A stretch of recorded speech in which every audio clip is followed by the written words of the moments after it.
ঠিক? তাই যদি ঠিক হয়, নবীর উত্তরসূরিরা দাড়ি কাটা না আলেমেরা? এই কথা বলেন, নবীর উত্তরসূরিরা আলেমেরা না দাড়ি কাটাওয়ালারা? নবীর উত্তরসূরিরা শয়তানের পাঁচটা গোলামেরা না কোরআন হাদিস মেনে চলার লোকেরা? আল্লাহ রাসূল বলেছেন, আল উলামা ওয়ারাসাতুল, নবীরা আলেমদের ওয়ারিস, তাই না ভাই? আলেমরা নবীদের কি? আলেমরা নবীদের কি? আলেমরা নবীদের কি? তাই নবী যদি রাষ্ট্রপ্রধান হয়ে থাকে, নবী যদি 10 বছর মদিনার রাষ্ট্রপ্রধান হিসেবে রাষ্ট্র পরিচালনা করে থাকে, তাহলে নবীর উত্তরসূরি আলেমেরাই এদেশে সরকার গঠন করার জন্য, কোরআনের আইন বাস্তবায়ন করার জন্য চেষ্টা করবে। এতে যারা বাধা সৃষ্টি করবে, বুঝতে হবে ওরাই হলো আবু জেহেলের দলের লোক।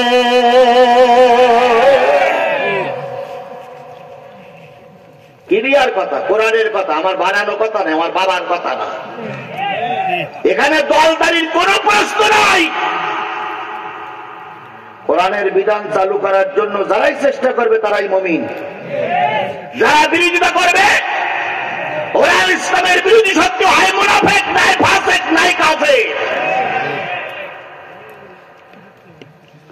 আয়াতটা যখন নাজিল হলো, আল্লাহ নবী তখন মদিনার কি বললাম,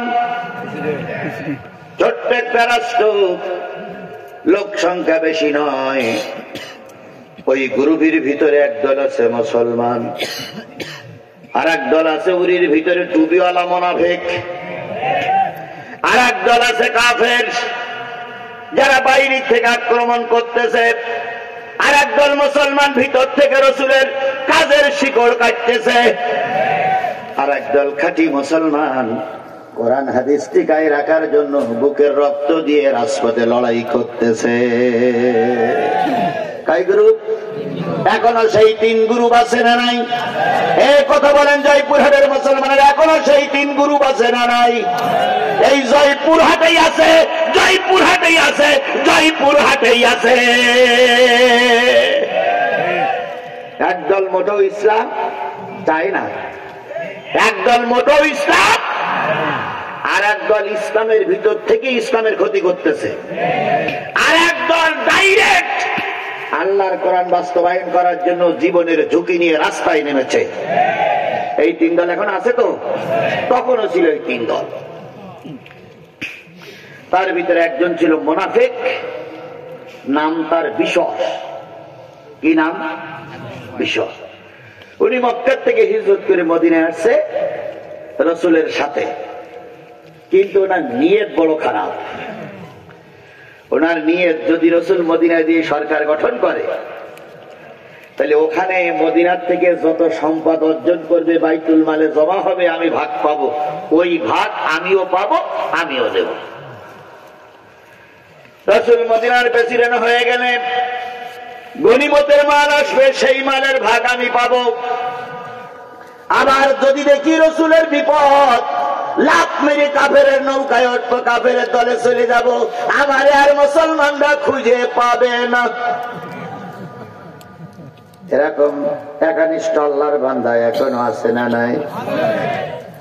যেদিক দেখে ভারী সেদিক ধরে ছাতি, যেদিক দেখে লাইন ভালো সেদিক ধরে লাইন, যেই দেখে লাইন খারাপ সেই আত্মগোপনে যায়। আমি কোন তালে তন্তরে নাই। মুনাফিক, মুনাফিক, মুনাফিক। হয় আল্লাহর কোরআনের দলে থাকো, নাই কোরআনের বিপক্ষে থাকো। মাঝখানে থাকা থাকার কোন সুযোগ ইসলামে নাই। আমি নিরপেক্ষ। কিসের নিরপেক্ষ তুমি? খাওয়ার সময় দেশে গরুর গোশ আর ছাগলের গোশ, উনি ছাগলের গোশ খায় না, গরুর গোশ খায়, তাহলে কোন গোশের পক্ষে? এই কথা বলেন না কেন? কোন গোশের পক্ষে? গরুর গোশের পক্ষে। দেশে হাঁসের গোশ আর মুরগির গোশ, উনি হাঁসের গোশ খায় না, খাচ্ছে মুরগির গোশ, তাই কোন গোশের পক্ষে? মুরগির গোশের পক্ষে। শীতকালের সময় দুটো জাম্পার কেনাইছে, একটা সাদা আর একটা হলুদ, উনি নেছে সাদাটা, হলুদটা বাঁচতেছে, তাহলে উনি কোন জাম্পারের পক্ষে? তাহলে সব জিনিসের একটা পক্ষ আছে। ধর্মের ব্যাপারে বিপরে নিরপেক্ষ কেন? এই কথা বলেন না কেন? ধর্মের বিপরে আপনি নিরপেক্ষ কেন? আপনি ডাইরেক্ট বলেন আমি ধর্মের পক্ষে, ক্লিয়ার, আপনি মুসলমান। আর যদি ভালো না লাগে বলেন আমি ধর্মের বিরোধী। না, আমি নিরপেক্ষ, আমরা খুলি বলবো একদম।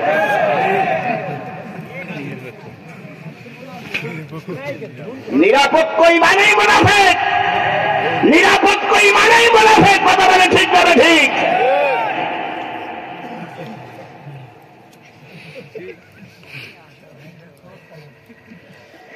এই খুঁটিতে নৌকা মারা থাকলে, এই খুঁটিটা কিসের খুঁটি?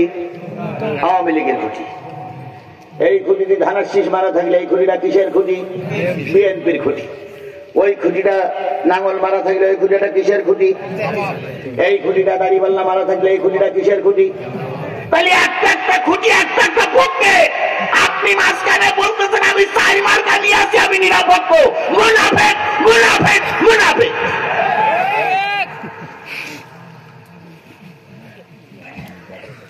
আল্লাহ আমাদের খাঁটি মুসলমান হওয়ার তৌফিক দিক, না হয় খাঁটি কাফের হওয়ার তৌফিক দিক।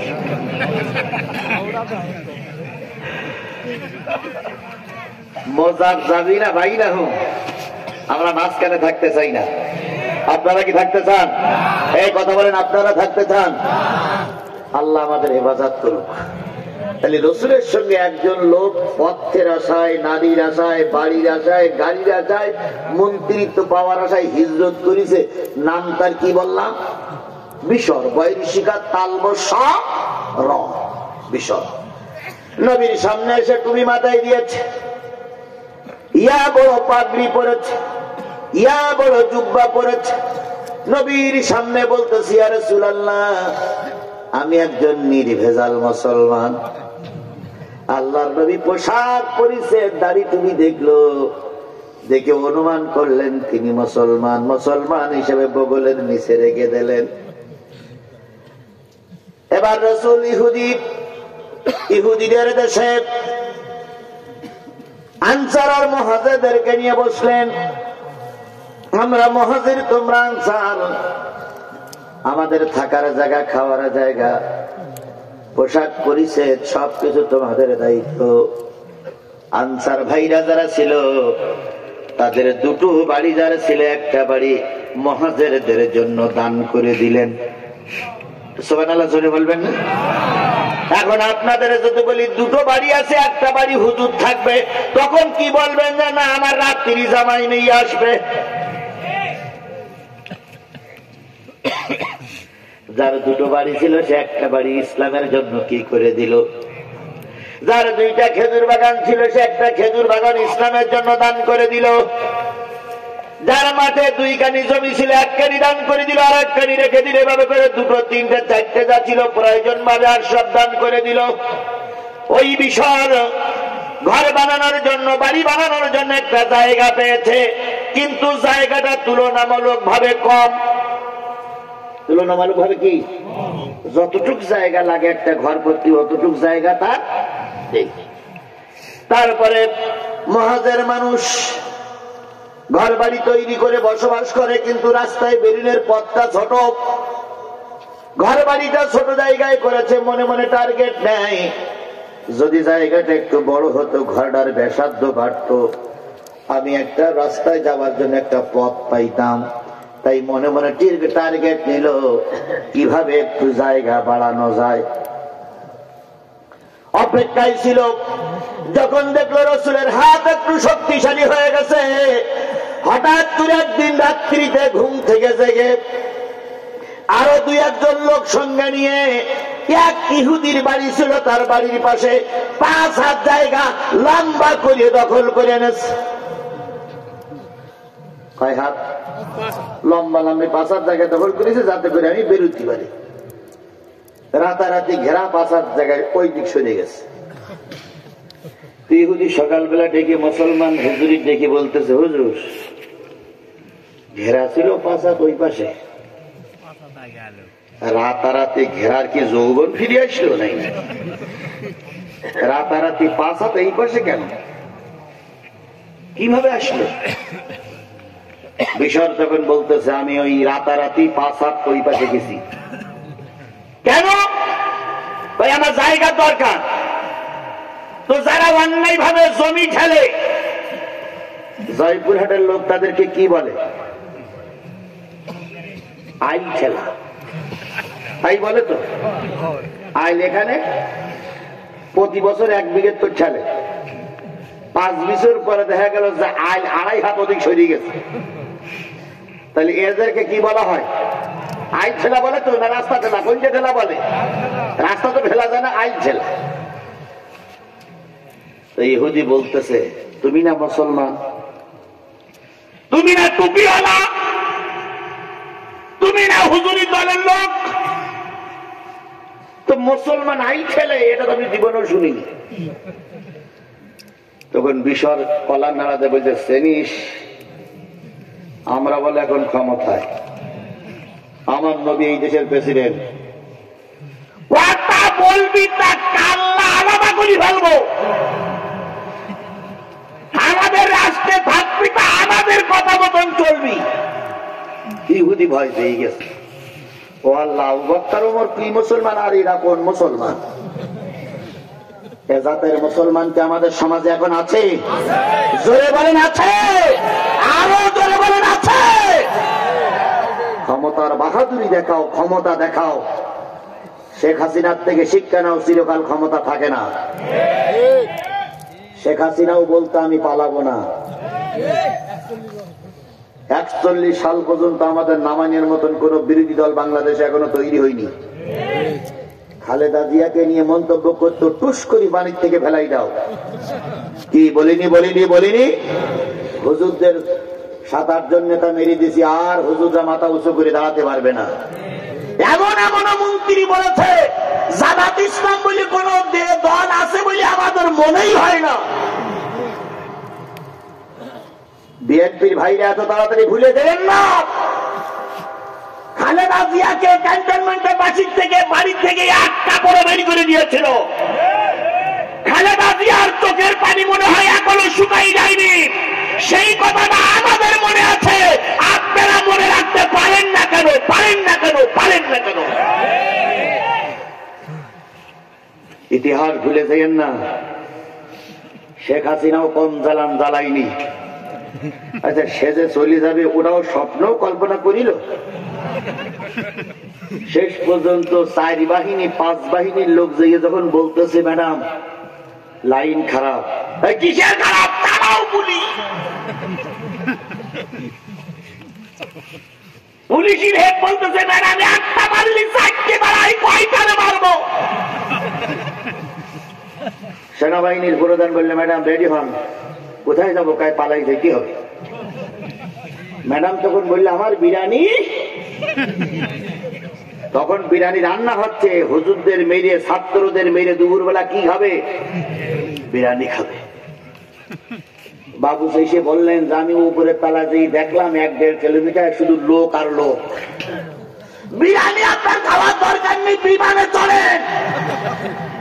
তাহলে বোঝা গেল আত্ম অহংকারে ভরপুর ব্যক্তিটি দুপুর বেলার বিরিয়ানিও কপালে জুটিনি। কথা বলে ঠিক না? ঠিক। ওর থেকে শিক্ষা নাও না। তুমি আবার যদি অহংকার করো, ওর তো হয়তো বিরিয়ানি খাওয়া জুটিনি, লুঙ্গি কি বলে শাড়ি পরা জুটেছিল কপালে, হয়তো আপনাদের কপালে লুঙ্গিও জটবে না, লুঙ্গিও জটবে না, লুঙ্গিও।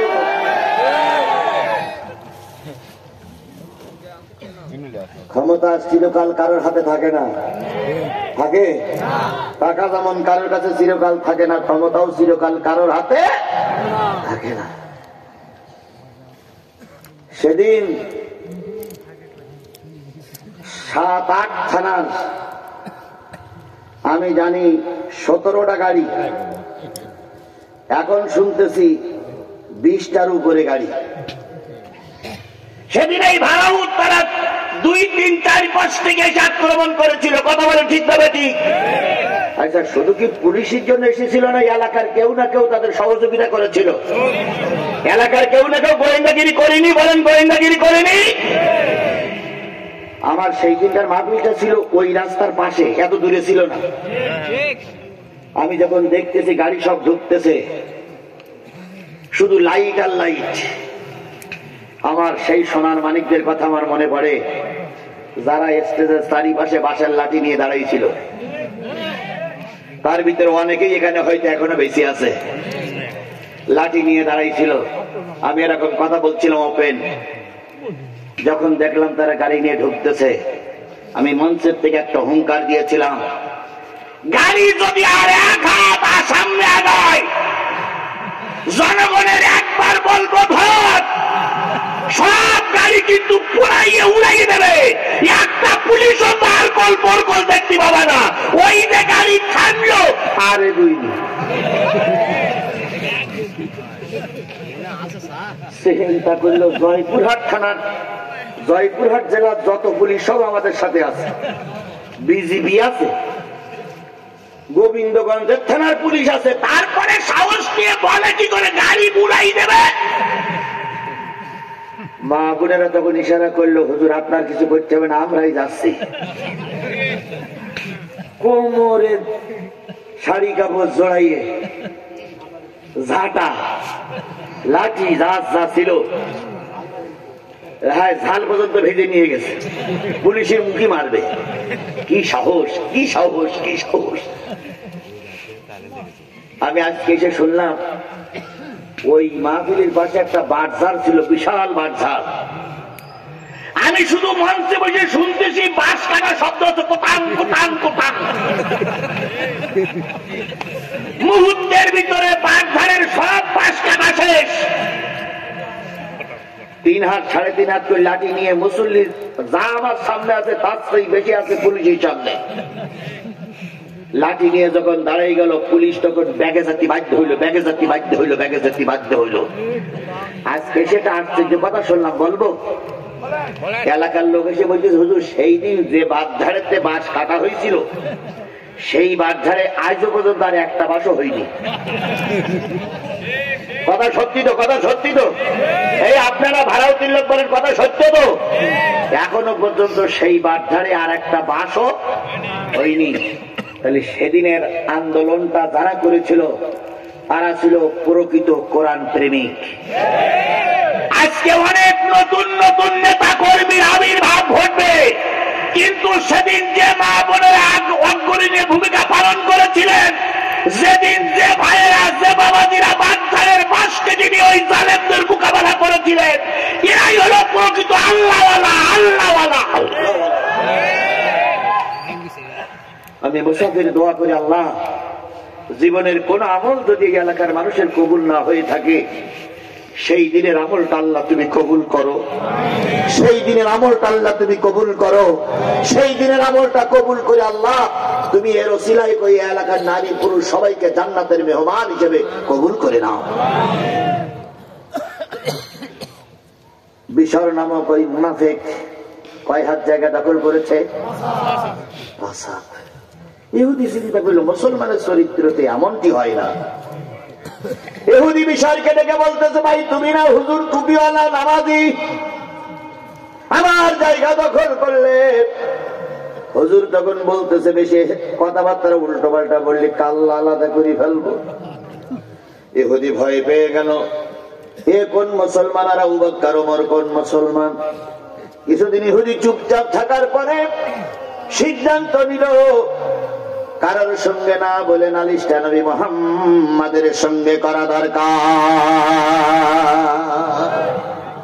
ইহুদি অনেকদিন সুযোগ খুঁজতে খুঁজতে নবীর দরবার পর্যন্ত চলে গেল। রাসূলের সামনে বসে নতজানু হয়ে বসে বলেন, ইয়া রাসূলুল্লাহ, আমি জানি ইসলাম হলো শান্তির ধর্ম, আপনি হলেন শান্তির দূত। কথা বলেন ঠিক না বেঠিক? আপনি শুধু মুসলমানের নবী নয়, গোটা পৃথিবীর সকলের নবী হিসাবে আমরা জানি। কথাটা ঠিক না বেঠিক? ওয়া মা আরসালনাকা ইল্লা রাহমাতাল লিল আলামিন।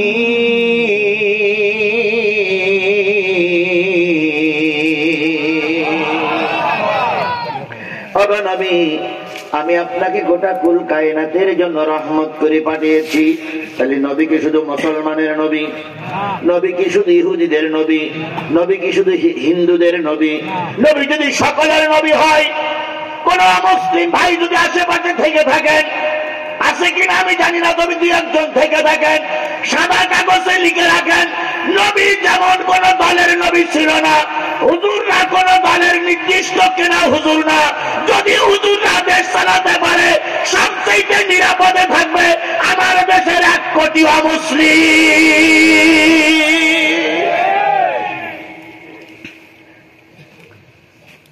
আপনারা টুপিওয়ালা দেখেছেন কিন্তু হুজুর দেখেননি। আপনারা মুসলমান দেখেছেন কিন্তু খাঁটি মুসলমান দেখেননি। এই পর্যন্ত যারাই ক্ষমতায় ছিল সবাইকে বলবো না, অধিকাংশ মুনাফিক মুনাফিক মুনাফিক,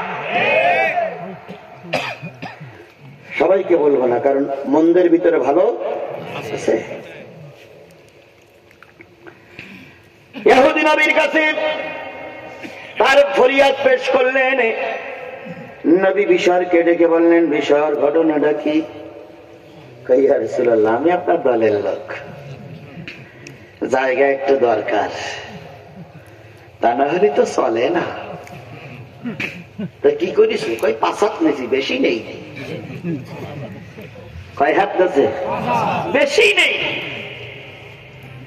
শেখ হাসিনা রহমাতুল্লাহ আলাইহি বেশি চুরি করিনি।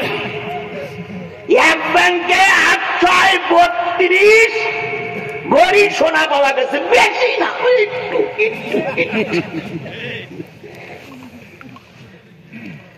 আমি বেশি চুরি করিনি, বেশি নেইনি। কয় হাত?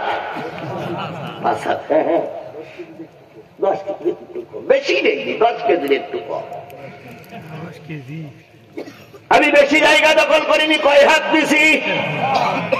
নবীজি বললেন, না না, এটা মুসলমানের চরিত্র হতে পারে না, জায়গাটা ফিরে দাও, ইহুদির জায়গা।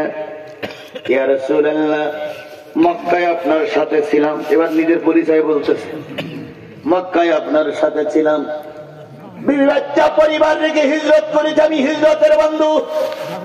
এখানে এসে অনেকদিন না খেয়ে থেকেছি, এখন একটু সুযোগ পেয়েছি, খেতে দেন।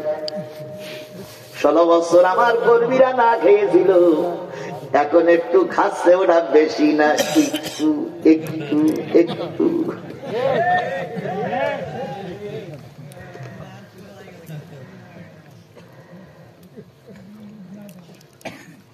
এই জন্য আমরা বিভিন্ন জায়গা দখল করতেছি। আজারি বলেছিলেন একটা কথা, তাই মানুষ খেপে গিয়েছিল। একদল খেয়ে গেছে আর একদল খাওয়ার। ও আল্লাহ, কত লোক যে তার বিরুদ্ধে বলল, সেই ভয়ে এবার আর কোন জায়গায় ওয়াজ করতেছে না। আজারি ভয় পেতে পারে, কিন্তু জিহাদি ভয় পাইনি, পাবে না, পাওয়ার সন্তান নয়।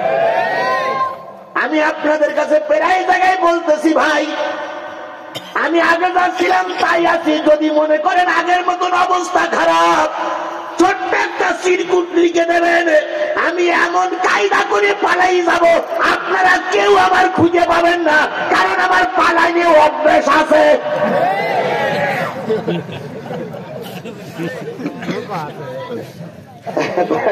বলেন পালাইনে অভ্যেস আছে না?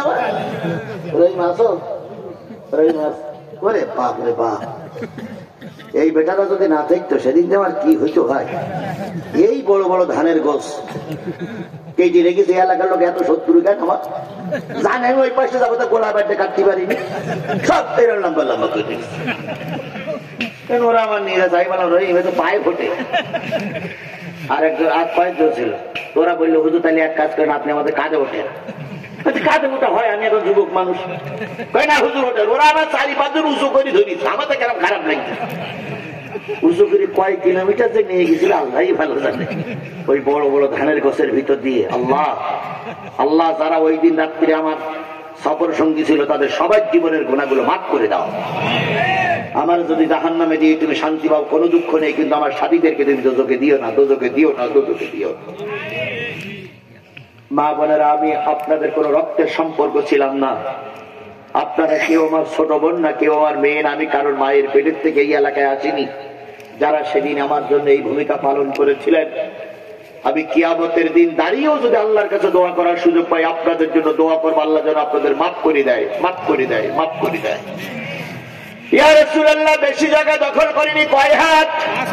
নবী বললেন জায়গাটা ফিরিয়ে দাও। এবার নিজের পরিচয় বলতেছে, আমি এত বছর এই ছিলাম, আমি এই দল করেছি, আমি এই করেছি, সেই করেছি।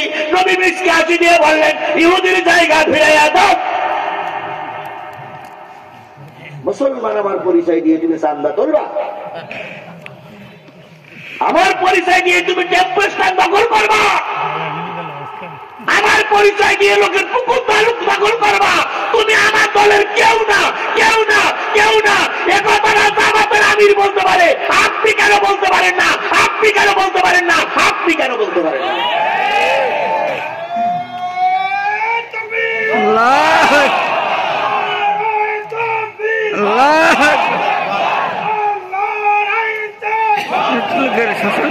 আমার ভাইয়েরা,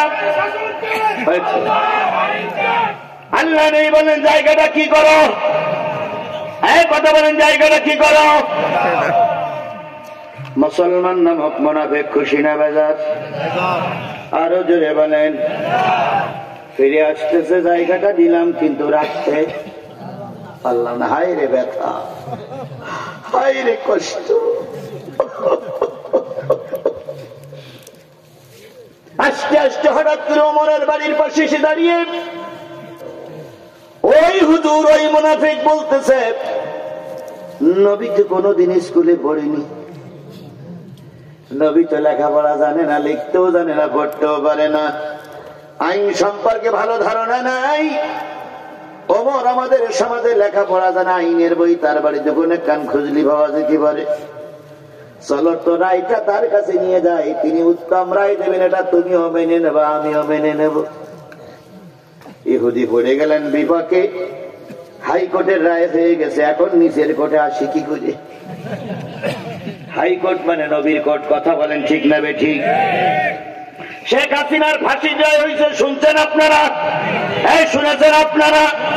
এখন যে কোর্টে রায় হয়েছে ওই কোর্টের থেকে হাইকোর্টে যাওয়ার সুযোগ আছে, ম্যাজিস্ট্রেট কোর্টে আসার সুযোগ নাই। কি গেরা কলেজে পড়িছে মেয়ে লোকটা? আপিল করতে গেলে স্বয়ং আদালতে উপস্থিত থাকতে হবে। আপিল করতে গেলে আদালতে কি করতে হবে? তাছাড়া ওই লোকের দ্বারা দরখাস্ত করে আপিল করা যাবে না। এখন ওরার এই দেশে আসার মতন সুযোগ আছে? কারণ লাগবে না। শুধু জয়পুরহাট আর দিনাজপুর আর বগুড়ার এই 3 জেলার লোক যদি ঠিক থাকে, ও জীবনে ওর প্লেনের চাকা মাটিতে নামবে না। ওটা ভাও জানে, ও 14 গোষ্ঠ জানে। এই জন্য ওখান পরে বাকবাকুম করবে, জীবনে এদিকে আসবে না, ও আসবে না, আসবে। 2 জন ব্যক্তির, একজন হলো শেখ হাসিনা আর একজন হলো খালেদা জিয়া। শেখ হাসিনার মৃত্যুর রায় ঘোষণা করার পরে একটা লোক আফসোস করেনি। এই কথা বলেন, কথা বলেন। একটা লোক আফসোস করেছে? একটা লোক আফসোস করিনি, বরং আনন্দ মিছিল করে মিষ্টি সব খাওয়া দাওয়া শেষ। আর একজন হলো খালেদা জিয়া, তিনি হচ্ছেন 18 কোটি মানুষের মা। তিনি এখন মারা গেছে কি বেঁচে আছে তা আমি জানি না, কিন্তু তার সুস্থতা কামনা করে জামাত ইসলাম, খেলাফত আন্দোলন, চরমোনাই, হেফাজত, বিএনপি, ছাত্রদল, ছাত্র শিবির সহ শুধুমাত্র আওয়ামী লীগের হাতে গোনা কয়েকজন ছাড়া সকলেই মুনাজাত করতেছে, আল্লাহ খালেদা জিয়ারে সুস্থ করে দাও, সুস্থ করে দাও, সুস্থ করে দাও। অনেক জায়গায় ছাগল গরু মেরে এতিমদের খেয়ে দোয়া নেওয়া হচ্ছে। আমি তো আজ কয়েকটা মাহফিলে শুধু দোয়া করতেই আসি, করতেই আসি। তাহলে উনিও ছিলেন একজন নেত্রী, ইনিও ছিলেন একজন নেত্রী, উনিও ছিলেন মা, ইনিও ছিলেন মা। ওই মায়ের পালানোর থেকে মানুষ আনন্দ করেছে, আর এই মা এখনো মারা যায়নি, তার আগে মানুষ চোখের পানি ফেলতেছে, পানি ফেলতেছে, পানি ফেলতেছে। মানুষের হৃদয়ের কোঠায় থাকতে গেলে লাথি মেরে, গুতো মেরে, গুলি করে, মামলা দিয়ে হৃদয়ের কোঠায় ঢোকা যায় না। ঢুকতে গেলে ভালোবাসা দিয়েই ঢুকতে হয়। আমাদের দেশের কিছু লোক এটা উল্টো পাল্টা কালচার করতেছে। একজনের পোস্টারের পরে আর একজনের পোস্টার মারতেছে, একজনের ব্যানার খুলে দিয়ে আর একজনের ব্যানার টানাচ্ছে, তাই না ভাই? আচ্ছা, আপনি আমার পোস্টার ছিঁড়ে আপনার পোস্টার মারলেন, তাহলে আমার পোস্টারটা ঢেকে গেল। এখন আমার পোস্টার আপনি ঢেকে দিলেন, কিন্তু এই জয়পুরহাট মানুষের হৃদয়ের ভিতরে যে পোস্টার মারা আছে ওটা আপনি ঢাকবেন কি দিয়ে? কি দিয়ে? কি দিয়ে? আপনি ভালোবাসা দিয়ে ঢাকেন। পোস্টার মেরিয়ে মানুষের অন্তর থেকে আর একজন নেতার ছবি তুলে দেওয়া যাবে না, যাবে না, যাবে না। শিশির মনির বলে আমাদের দেশের একজন আইনজীবী আছে, তিনি ইদানিং সুন্দর সুন্দর কথা বলছে। জামাত বিএনপির যত ক্রিটিক্যাল মামলাগুলো আছে সব তিনি পরিচালনা করছে। এক পর্যায়ে তিনি একটা কথা বলেছে, যেটা তার কাছ থেকে আমরা শুনতে চাই আর না চাই, তিনি বলেছেন। বলার পরে গত পরশুদিন আমাদের দেশের একজন নিকৃষ্ট মানের লোক, এর কোন রুচি বোধ আছে বলে আমার মনে হয় না, তিনি নাকি আবার আইনজীবী। তিনি শিশির মনিরের বিরুদ্ধে একজন যৌন কর্মীকে যে কোনো কায়দায় হাজির করে মিডিয়ার সামনে এসে বলতেছে শিশির মনির আমার সঙ্গে ধর্ষণ করেছে। শিশির মনির কারণে আমি গর্ভবতী। শিশির মনির আজকে 19 সাল থেকে এই পর্যন্ত আমাকে ব্যবহার করতেছে। শিশির মনির একজন সমকামী। মানে শিশির মনিরের বিরুদ্ধে যত কিছু বলার দরকার সব ওই জন্ম যৌন কর্মীকে দিয়ে, ওই জন্ম যৌন কর্মীকে আবার একটা মহিলা উকিল বানাইছে। শোনে, মহিলা উকিল বানাইছে। মহিলা উকিল বানানোর পরে আমাদের হৃদয়ের মানুষের যখন এরকম আঘাত আসলো তখন আমরা কি বসে থাকবো? আমরা খুঁজতে লাগলাম। খুঁজতে খুঁজতে ওই যে কারুন মুসার বিরুদ্ধে যে একটা অবজেকশন দিয়েছিল না, কারুন মুসার বিরুদ্ধে বলেছিল মুসা অমুক মহিলার সঙ্গে ধর্ষণ করে বাচ্চা তৈরি করেছে। আমরা ওইটা চিন্তা করে, ওই কোরআনের ওই আয়াত চিন্তা করে, সূরা আহজাবের ওই আয়াত চিন্তা করে ওই মহিলার খুঁজতে খুঁজতে বের করা হলো। বের করার পরে ওই মহিলা গতকাল মিডিয়ার সামনে এসে বলেছে অমুক উকিল, আমি আর ওই লোকটার নাম নিলাম না, কারণ সকলের নাম নেওয়া আমার শোভা পায় না। ওই উকিল আমাকে প্রলোভন দেখিয়ে, টাকার লোভ দেখিয়ে শিশির মনিরের বিরুদ্ধে এই কথাটা বলতে আমাকে বাধ্য করেছে। এই কথা যখন উনি বললেন তখন জাতি প্রকৃত সত্যটা কি বুঝে গেল না ভাই? এই কথা বলেন, বুঝে গেল না? তাহলে আপনাদের অস্তিত্ব থাকলো কোথায়? দয়া করে এই নোংরামি খেলা বন্ধ করুন, বন্ধ করুন, বন্ধ করুন। আমার ভাইরা, আল্লাহর নবীর রায় পছন্দ হলো না, রায়টা কার কাছ থেকে নেবে? ওমরের কাছ থেকে নেবে। এবার ওমরের বাড়ি দুইজন হাজির হলেন। ওমরের কাছে বাদী বিবাদী বক্তব্য পেশ করলেন। পেশ করার পর ওমর কি রায় দেবেন ওটা ওমরের ব্যাপার। হঠাৎ করে ইহুদি বললেন, ভাই ওমর, এই জমির রায় কিন্তু নবী মুহাম্মদ একবার দিয়ে দিয়েছে, তোমার ভাই পছন্দ হয়নি, তাই তোমার কাছে আবার আসছে। হযরত ওমরের চোখ বড় হয়ে গেল, পশমের গোড়া দিয়ে ঘাম বাহির হচ্ছে। হায় রে কপাল পড়া, নবী মুহাম্মাদের রায় পছন্দ হলো না, আবার আমার কাছে রায়, দেখি ওর একটা আসল রায় দিয়ে দেখি। ঘরের ভিতরে ঢুকলেন, তরবারি বাহির করলেন, দুইজনকে মাথা নিচু করে বসতে বললেন। এবার হযরত ওমর তরবারিটা বাহির করে মুসলমান বিশর নামক ওই মুনাফিকের কাল্লার পরে একটা আঘাত করলেন। মাথাটা আলাদা হয়ে গেল, বডিটা আলাদা হয়ে গেল। হযরত ওমরের তরবারির মাথা দিয়ে রক্ত ঝরতেছে। মুসলমান গুলো ছুটে চললেন নবীর দরবারে। ইয়া রাসূলুল্লাহ, বলেছিলাম না ওমর আমাদের লাইনে আসবে না, ওমর একজন মুসলমান হত্যা করেছে। নবী ওমরকে ডেকে বললেন, তখন ওমরের হাতে তরবারি। নবী ওমরকে ডেকে বললেন, ওমর তুমি একজন মুসলমান হত্যা করলে কেন? সে তো মহাজের মুসলমান। নবী আর ওমরের ভিতরে যখন কথোপকথন চলছিল, জিবরিল এসে আয়াত নাযিল করে দিয়ে বলেন, ইয়া রাসূলুল্লাহ, আপনি বিচার করে দিয়েছেন, এই বিচারে তো এই মুসলমানের পছন্দ হয়নি, ওটা মুসলমান নয়, ওটা মুনাফিক, ওটা মুনাফিক। তাহলে নবীর বিচার আমাদের মেনে নিতে হবে সন্তুষ্ট চিত্তে। কথা বলেন ঠিক না বেঠিক? সেই নবীর পরে নাজিল হলো যে কিতাবটা, সেই কিতাবটার নাম কি? তাহলে কোরআনে যা আছে সেটাই মেনে নেওয়া লাগবে না লাগবে না? তাই আমি নবীর ওই নাজিলকৃত কোরআনের 6666 আয়াতের ভিতরে সূরা মুদ্দাসসিরের 41, 42, 43, 44, 45 5টা আয়াত আমি আপনাদের সামনে হাজির করেছি। হাজিরকৃত আয়াতের সারমর্ম, হাজিরকৃত আয়াতের মূল ব্যাখ্যা, মূল অর্থ হলো দোজখে যাবে কারা। মূল আলোচনা কাই? এই মূল আলোচনা কি? দোজখে যাবে কারা। এখন যদি বলি জামাত ইসলাম দোজখে যাবে, আমার কি মঞ্চের থেকে নামার সুযোগ হবে? টুপিওয়ালারা একবার ধার কেটে বেরিয়েছিল আমলিগি, আর একবার ধার কেটে দেবে জিহাদির উপরে। কথা বলেন, কথা বলেন। সুতরাং জামাত ইসলাম জাহান্নামে যাবে কথা বলার অধিকার কারণ আমার তো নাই। এবার যদি বলি বিএনপি ওয়ালারা যাবে দোজখে, ওরা বলবে জামাত ইসলাম আমার সাহায্য করেন, কারণ দুই পার্টি মাহফিল করেছি, তোর কাছে জান্নাতে দিল, আমার জাহান্নামে দিল, মেনে নেওয়া যাবে না। ধর ধর হুজুর, ধর হুজুর দিয়ে নাস্তা কর। একথা বিএনপির লোকেরা বলবে না ভাই? তাহলে বিএনপির লোকেদেরও জাহান্নামে দিতে পারলাম না ভাই, আপনারা কষ্ট নিয়েন না। এইবার যদি বলি নাঙ্গল পার্টি যাবে জাহান্নামে, নাঙ্গল পার্টি এখন বলতেছে জামাতের চাইতে তাদের নাকি জনপ্রিয়তা বেশি। এই জনপ্রিয় দল যদি আগামী নির্বাচনে কোন রকম ক্ষমতার দুর্নীতি এমপি পায়, আমার বাড়িতে ধরিয়ে এনে কচু কাটা করবে। এই জন্য জাতীয় পার্টিকে দোজখে দিতে পারলাম না বলে আন্তরিক ভাবে দুঃখ প্রকাশ করছি।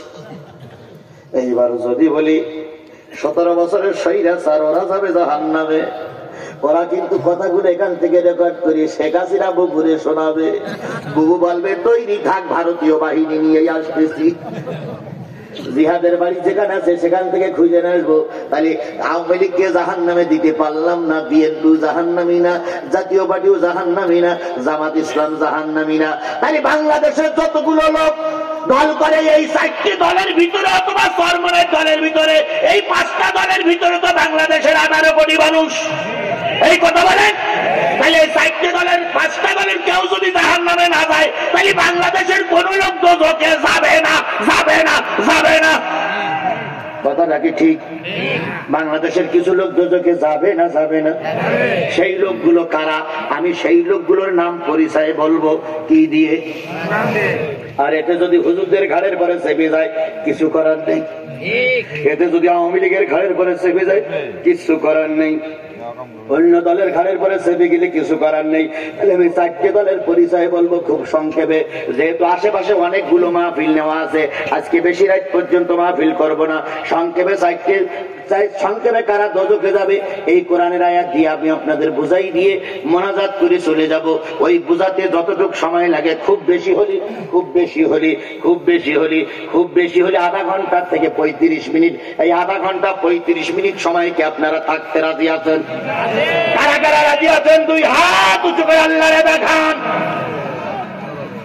অনেকে হাত তোলেনি। এই লোকগুলো বিরাট চালাক, এরা বিরাট চালাক। এরা চিন্তা করছে পেশাব করার নাম করে যাবো, তা কালকে ফজরের নামাজে মসজিদে ভর্তি আসবো না, এই জন্য এরা হাত তুলতেছে না। একটু হাত তোলেন তো, সবাই হাত তোলেন তো। দেখেন তো আপনার পাশে কোন লোকটা হাত তোলেনি, এরা এই লোকটা নিচে আমলি করছে। দেখেন দেখেন দেখেন দেখেন।